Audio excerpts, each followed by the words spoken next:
Assalamualaikum warahmatullahi wabarakatuh. Selamat pagi, salam sejahtera untuk kita semua.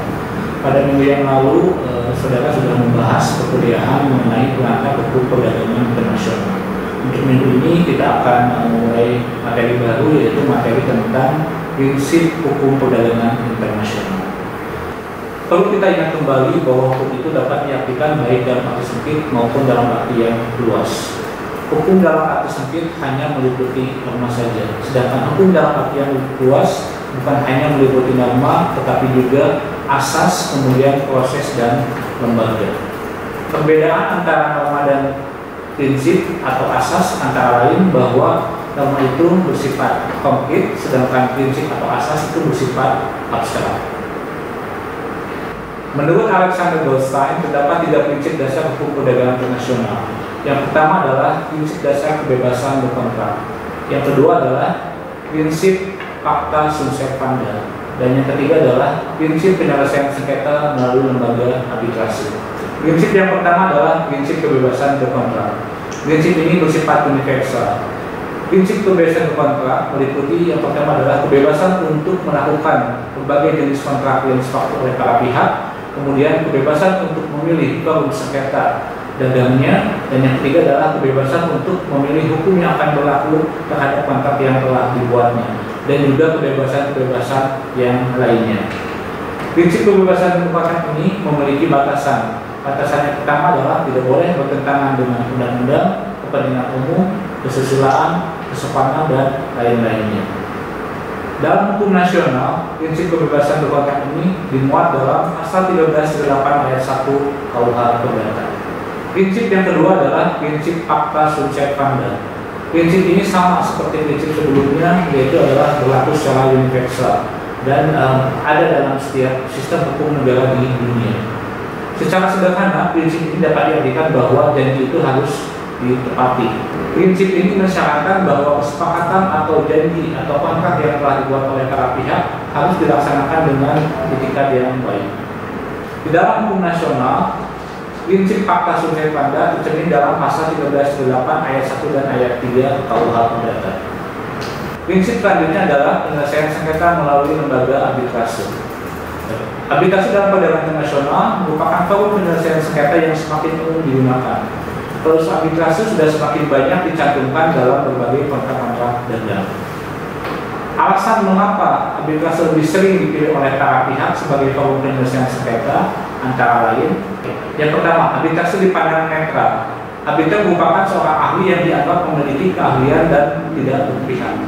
Yang kedua, penyelesaian melalui arbitrase relatif lebih cepat karena putusan arbitrase bersifat final and binding. Tidak terdapat upaya hukum terhadap putusan arbitrase seperti upaya hukum banding dan kasasi. Yang ketiga, putusan arbitrase telah lama diakui dan dilaksanakan oleh negara-negara dunia.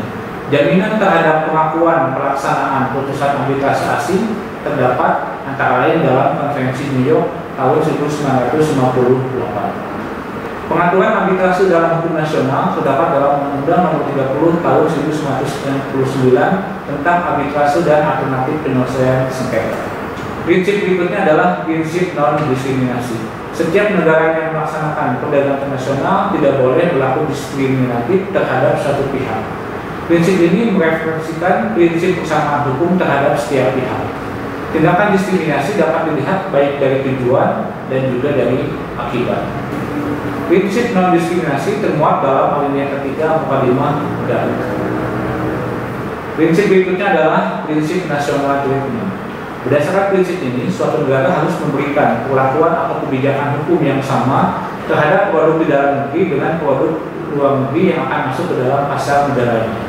Prinsip national treatment termuat dalam artikel 3 paragraf 1 dengan judul National Treatment on International Taxation and Regulation. Prinsip berikutnya adalah most favored nation treatment. Prinsip ini menyatakan suatu negara harus memberikan perlakuan, kebijakan atau hukum yang sama terhadap produk suatu negara dengan negara lainnya yang akan masuk ke dalam pasar di dalam negerinya.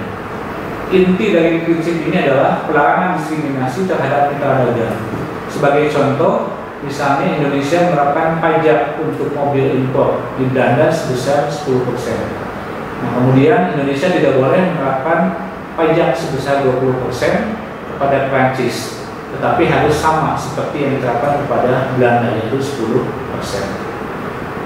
Prinsip ini termuat dalam artikel 1 paragraf 1 dan prinsip berikutnya adalah prinsip fair trade. Prinsip fair trade atau prinsip dagang yang jujur merupakan prinsip yang utama dalam perdagangan internasional.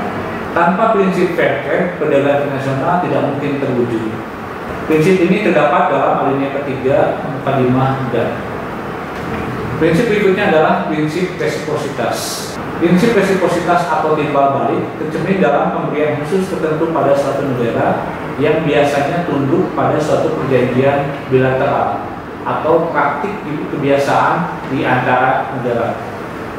Prinsip resiprositas menyatakan bahwa dalam hal perlakuan khusus atau istimewa suatu negara diberikan kepada negara lainnya, perlakuan yang sama harus diberikan juga kepada negara yang memberikan perlakuan khusus itu.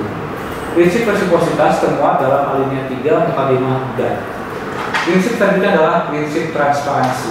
Prinsip ini mensyaratkan keharusan setiap negara untuk transparan atau terbuka di dalam membuat kebijakannya. Pada aturan hukum yang harus dapat diakses bersifat transparan, dapat dimengerti atau dipahami oleh pihak lainnya.